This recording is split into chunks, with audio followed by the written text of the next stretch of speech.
இன்று நடைபெற்ற அலுவல் ஆய்வுக்குழு கூட்டத்தின் முடிவின்படி நாளை 14/10/2025 முதல் 17/10/2025 வரை சட்டமன்ற கூட்டம் நடைபெறலாம் என்று முடிவெடுக்கப்பட்டுள்ளது. நாளை காலை சட்டமன்ற கூட்டத்தொடரானது காலை 9:30 மணிக்கு கூடி மறைந்த முன்னாள் 8 சட்டமன்ற உறுப்பினர்கள் இரங்கல் குறிப்புகள் வாசிக்கப்படும். அதன் தொடர்ச்சியாக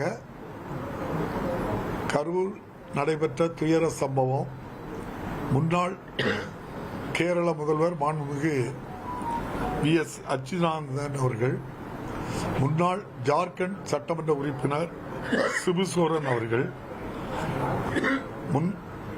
நாகாலாந்து மாநில ஆளுநர் மரியாதைக்குரிய இல கணேசன் அவர்கள், இந்திய கம்யூனிஸ்ட் கட்சியினுடைய மூத்த பொதுச் செயலாளர் சுதாகர் ரெட்டி அவர்கள், மேலும் IAS அதிகாரி மருத்துவர் பியூலா வெங்கடேசன் உட்பட அனைவருக்கும் சட்டமன்றத்திலே இரங்கல் குறிப்புகள் வாசிக்கப்படும்.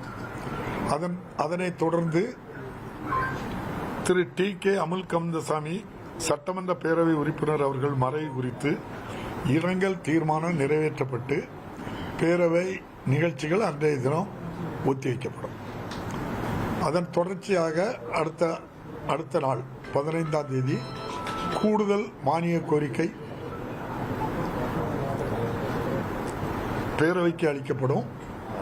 தொடர்ந்து மறுநாள் விவாதம் நடைபெறும்.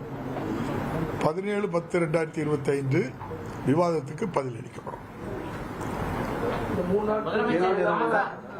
நடைபெறக்கூடிய அந்த போர் சம்பந்தமா முதலமைச்சர் தீர்மானம் கொண்டு வரப்படும் அறிவிச்சிருக்காரு. அந்த தீர்மானம் என்னைக்கு கொண்டு வரும்? அது நம்ம முதலமைச்சர்கிட்ட கொண்டு வர அன்னைக்கு முதலமைச்சர்கிட்ட தான் கேட்கட்டீங்க. 15, 16, 17 3 தினங்களும் காலையில வினாக்கள் விடைகள் உண்டு. இல்ல மத்தியானத்தோட முடிஞ்சிடும். நன்றி. சட்ட மசோதா ஏதாவது வர வாய்ப்பு இருக்கா? அப்ப அது எங்க கேட்கணும்? மசோதா கொண்டு தாக்கல் பண்ணவங்கிட்ட தான் கேட்கணும். நம்ம நிறைவேற்றி கொடுக்கிற இடத்துல இருக்கிறோம்.